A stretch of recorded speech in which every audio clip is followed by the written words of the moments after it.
ব্রিটেনের রাজনৈতিক অঙ্গনে চরম অস্থিরতা। ডাউনিং স্ট্রিটে শুরু হয়েছে তুমুল বিদ্রোহ। স্থানীয় নির্বাচনে শোচনীয় পরাজয়ের পর প্রধানমন্ত্রী স্যার কিয়ার স্টারমারের পদত্যাগের দাবি এখন তার মন্ত্রিসভার ভেতর থেকেই উঠতে শুরু করেছে।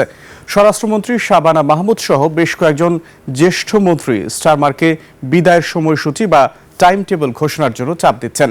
এছাড়াও পদত্যাগ করেছে সংসদীয় 6 সহযোগী। বিস্তারিত নাইম আহমেদের ডেস্ক রিপোর্টে। ঈদ আসবে, সাথে ক্যাশব্যাকও আসবে। নিজের বা প্রিয়জনের জন্য কেনাকাটায় এবারও নগদ পেমেন্টে পাচ্ছেন দারুণ ক্যাশব্যাক। তাই যাই কিনুন, পেমেন্ট করুন নগদে। ক্ষমতায় বসার মাত্র 2 বছরের মাথায় খাদের কিনারায় স্যার কিয়ার স্টারমার। শুক্রবারের স্থানীয় নির্বাচনে প্রায় 1,500 কাউন্সিলর হারানোর ক্ষত এখনও শুকোয়নি। এরই মধ্যে শুরু হয়েছে অভ্যন্তরীণ বিদ্রোহ। পর্দার আড়ালে নয়, বরং সরাসরি ক্যাবিনেটের ভেতরেই এখন স্টারমারের নেতৃত্বের যোগ্যতা নিয়ে প্রশ্ন উঠেছে।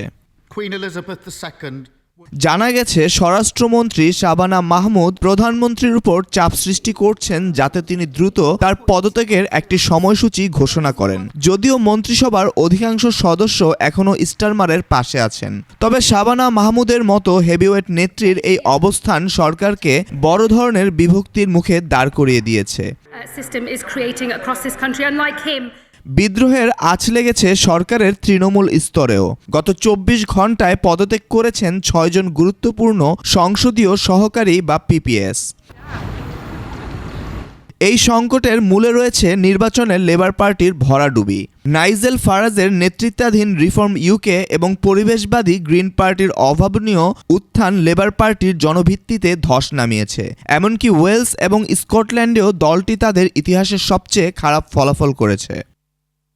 নেতৃত্বের এই লড়াইয়ের ডার্ক হর্স হিসেবে ভাবা হচ্ছে ম্যানচেস্টারের মেয়র অ্যান্ডি বার্নহামকে। তবে দলের একটি অংশ আবার তাকে আটকাতে চায়। তারা চায় দ্রুত নির্বাচন, যাতে অ্যান্ডি বার্নহাম পার্লামেন্টে ফেরার সময় না পান। এত চাপের মুখেও নতি স্বীকার করতে নারাজ স্টারমার। সোমবার এক ভাষণে তিনি সাফ জানিয়েছেন তিনি পদত্যাগ করছেন না, বরং ব্রিটিশ স্টিল জাতীয়করণ এবং ইউরোপীয় ইউনিয়নের সাথে সম্পর্ক উন্নয়নের মাধ্যমে তিনি ঘুরে দাঁড়ানোর চেষ্টা করছেন। Naim Ahmed, desk report, 21 television.